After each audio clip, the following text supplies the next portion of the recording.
Hey everyone, it's Ian with video blog number 12. My last video blog before I leave Utah, so I thought I'd share some thoughts on the past almost 3 months that I've been here. This summer was really different than the last one.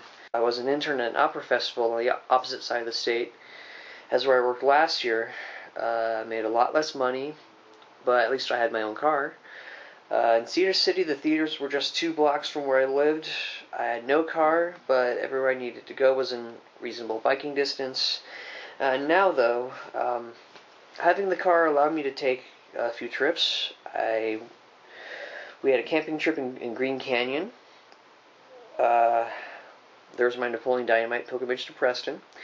And there was a worship concert in Brigham City, about a half-hour away, with the church I've been going to here called the Alpine Church. They're awesome. I'll talk more about them later. The car also served as an impromptu tent during one particular night of partying at my apartment, which was almost 2 nights that I had to do that.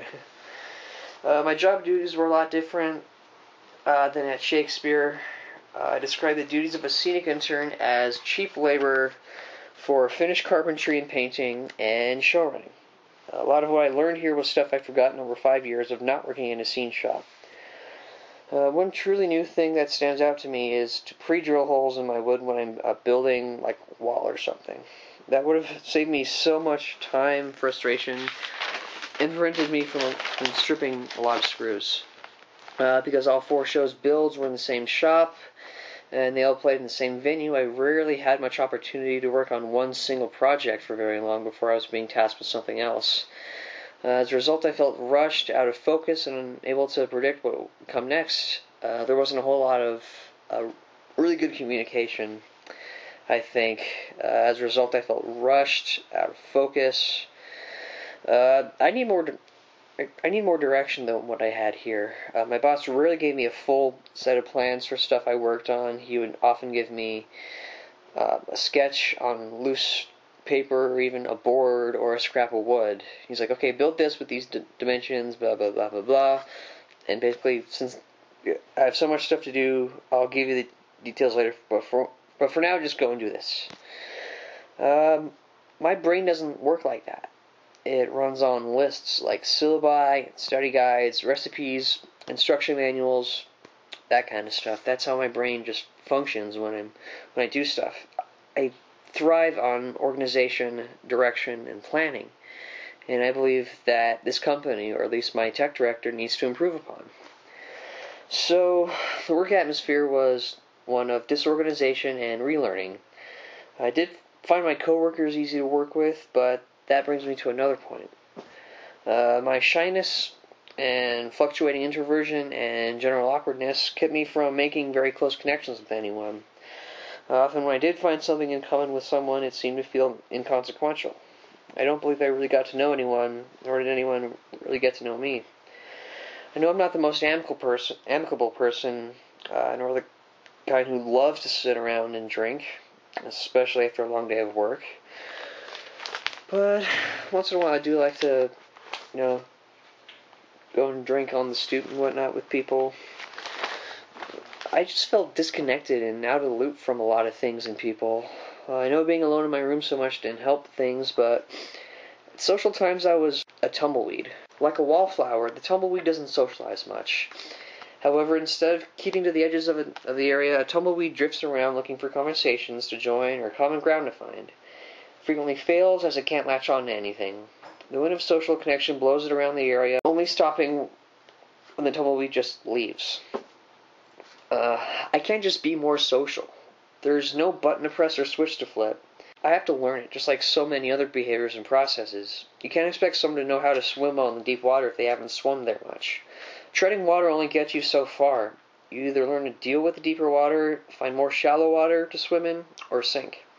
In my case, I retreated to the comfortable shallowness of the internet. This causing me to relapse into my dependency, if it's not a full-blown internet addiction.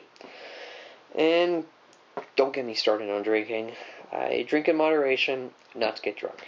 To me, a hangover does not make the previous night's events worth it at all. I have not and will not ever get blackout drunk, although, full disclosure, I did lose a game of King's Cup at a cast party a few years ago.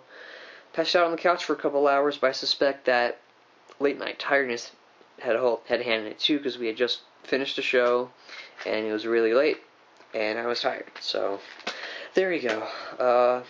I had one particular roommate who was inconsiderate of my prudishness and my relatively early bedtime involving drinking. I already mentioned the sleeping in my car. It almost happened again Sunday morning.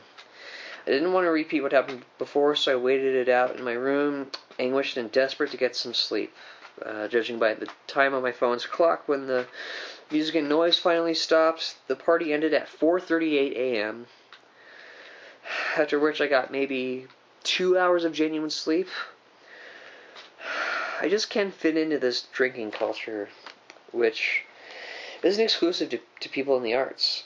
I feel like the only career area where it happens the least is the ministry. I've never given it a whole lot of serious thought and prayer, but it's kind of starting to look pretty good for me. So after this job, I'll be moving back to Colorado. I will live at my friend Bryce's and working at Kohl's for 3.5 weeks before driving down to Fort Myers, Florida for Florida Repertory Theater's first ever carpentry internship. I'll be doing nothing but carpentry, but I might have chances to pick up info about stage or production management, maybe even some electric stuff. I'll get to focus on my projects, get invested in them, build a portfolio, and do a lot of networking. Not only there, but at SETC in Louisville, Kentucky in March, which is the Southeastern Technical Conference. I hope that Florida rep will prove that theater is where I'm meant to be, at least at this point in my life. I'll pray for the Holy Spirit's guidance in wherever I'm wanted and needed, no matter what state or profession I'm in. I just really want to set down roots somewhere, and I'm wanting it soon. I don't know how it'll go, but I find that I'm not very fond of drifting. But anyway, things haven't been all bad. The day trip to Preston was pretty much my favorite part of my whole time here, hands down. I also met my goal of finding my next job before I had to go home. I even set up an interview for a fallback job at Convergys in case I couldn't find anything in my field. Also got a call about setting up an interview with Movie Tavern back in Aurora. I guess you could say that this job was just a stepping stone to the next job and nothing more. I didn't overdraw my bank account, thank God, but I came really close a few times when paychecks and stuff rolled around. Making so little as I do, living paycheck to paycheck is pretty dangerous and really frightening. And I know I'm going to go through it again at Florida Rep, and I hope, like I said, I hope this pattern doesn't continue for too long. Really just want something stable and consistent. I probably will have to eat a lot of chicken and ramen again, but at least I have a ramen cookbook, thanks to a friend I work with at Utah Shakespeare Festival. Fun with ramen noodles in your pants. Car insurance is going to be much cheaper, thanks to Florida's lower liability minimums. Yay! I don't know about gas, but the commute will be longer. It'll be about half an hour because of all the old people in Fort Myers. So I'll try to carpool. So when I come back to Logan, it's a nice place to be, but unless I become an awesome carpenter and we're paid better and the staff were different, I don't think I would. This place was, for me, just a stepping stone to my next job, really. Made some work friends, but I don't know how in touch we'll be after this, because of course we're all going in different directions. But I can probably maybe leverage another job. But maybe I can leverage my connections with them into another job. You never know with theater, really. Things have a kind of a weird way of connecting. I will say that I'm grateful to get a job in my field in this economy. Arts people aren't the only ones struggling to find work, so to get, well, for one, last summer to get a job right out of college was pretty awesome. And to get another summer job year after that, I think is great. Alpine Church, I mentioned them earlier. They've been really supportive and encouraging during my time here. I went through this New Testament reading group, which is called Foundations 301. I highly recommend it to Christians and non-Christians alike. Even on weekends when I was camping, I was running on very little sleep, just feeling burned out with everything here and not wanting to go. I still went. I didn't miss a single Sunday. I just felt really incomplete without it. That's the bottom line there. This guy Philip, who led my foundations class, I was talking with him about direction for my life, how things were going, and just a lot of uncertainty that I had. And he made a really good point. Some people expect God to give them turn-by-turn directions like a GPS. Explain, okay, you're going to do this, then you're going to do this, you're going to go here and do that, then you're going to go there and do that, and blah, blah, blah, blah, blah. And the truth is, God will say, okay, you need to go to Boston. And so you get in the car, and you're like, okay, I need to go to Boston, and Jesus is there with you.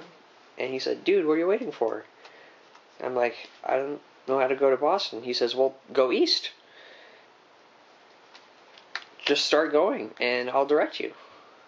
I think a lot of Christians are afraid of that because they think they're going to go the wrong way. But if we put our hope and trust in Him, then He's going to lead us. He certainly does tell us to stop in certain places. Philip, in kind of a really weird example, Philip mentioned St. Louis, because St. Louis is a stop on my way to Fort Myers, and I was still unsure about the job because I hadn't signed the contract yet, hadn't fully accepted the job, and I was just really uncertain. Sure, like, oh, is this really the answer to my prayers? I don't know, blah, blah, blah, blah, blah. And for him to mention St. Louis out of all that, because that is a stop where I'm going, it was a sign, I'm pretty convinced.